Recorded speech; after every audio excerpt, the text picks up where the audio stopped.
Pertanyaan untuk calon presiden nomor urut 1, Bapak Anies Rashid Baswedan, dengan subtema pendidikan. Tanggung jawab guru dan dosen makin berat, namun kontribusinya kurang dihargai. Meskipun anggaran pendidikan mencapai 20% APBN, kualitas pendidikan terhambat oleh kecilnya gaji, minimnya fasilitas, dan beban administrasi yang berlebihan.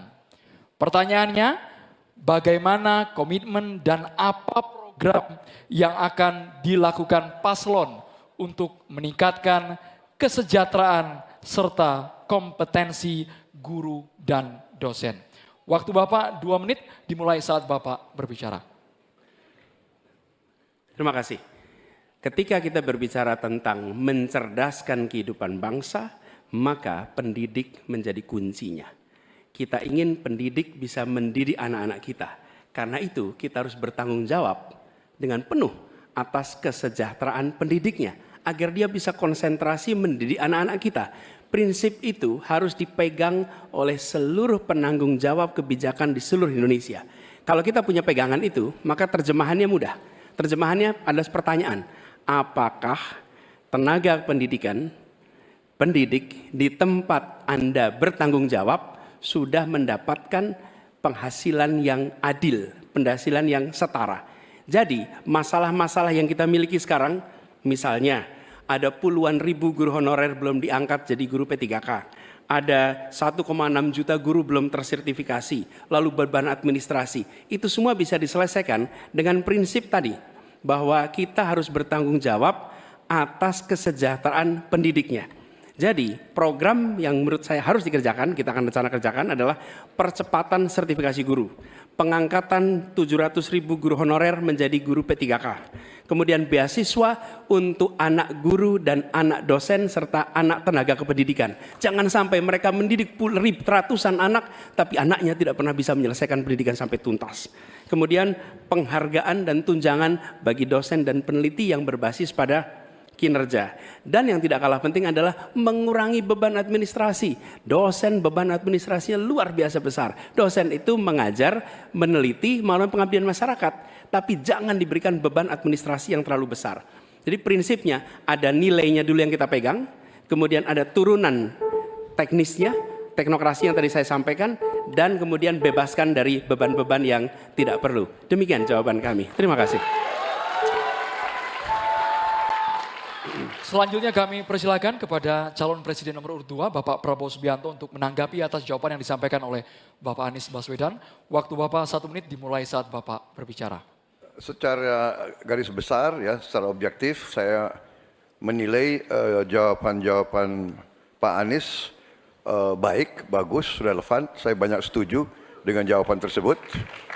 Mungkin maklum beliau mantan Menteri Pendidikan begitu. Siap, Bapak. Tapi enggak, saya sangat sependapat. Saya mau nambahkan bahwa kita harus mengaudit, mengkaji sekarang sistem kita ini baik atau tidak. Karena banyak sekali kebocoran-kebocoran dalam alokasi dana yang diturunkan sampai ke tingkat kabupaten dan sebagainya. Ini menyangkut memang masalah mental dan budaya banyak pejabat-pejabat kita. Jadi kita harus koreksi diri, kita harus audit. Dan di mana masalah sistemik yang kurang baik harus kita perbaiki. Kita harus berani memperbaiki sistem yang kurang baik. Terima kasih. Masih ada waktu Bapak? Selanjutnya kami berikan kesempatan kepada calon presiden nomor urut 3, Bapak Ganjar Pranowo, untuk menanggapi atas jawaban yang disampaikan oleh Bapak Anies Baswedan. Waktu Bapak 1 menit dimulai saat Bapak berbicara. Kalau pendidikan mau maju, maka fasilitas mesti diberikan. Negara harus hadir dan makin inklusi. Nah, ketika kita bicara pada pendidiknya atau gurunya, saya mau bercerita pengalaman saja. Ketika guru SMA, SMK, SLB diberikan pada provinsi, maka pada saat itu yang saya tanya pertama adalah, berapa gajimu? 300.000, Pak. Sungguh tidak adil pemerintah ini. Maka pada saat itu saya sampaikan, kasih gaji sesuai UMP yang ada di Jawa Tengah, UMK yang ada di Jawa Tengah, tambah 10%. Baru kemudian kita dorong proses sertifikasi dan peningkatan kapasitas.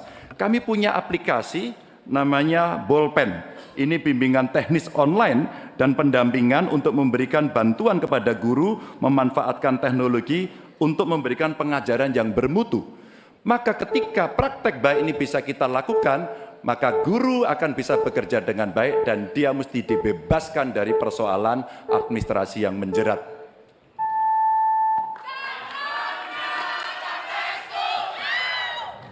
Selanjutnya, calon presiden nomor urut 1 Bapak Anies Baswedan untuk merespon tanggapan dari calon presiden nomor urut 2 dan juga calon presiden nomor urut 3. Waktu Bapak 1 menit dimulai saat Bapak berbicara. Terima kasih Pak Prabowo, terima kasih Pak Ganjar atas kesepemahaman ya terkait persoalan ini.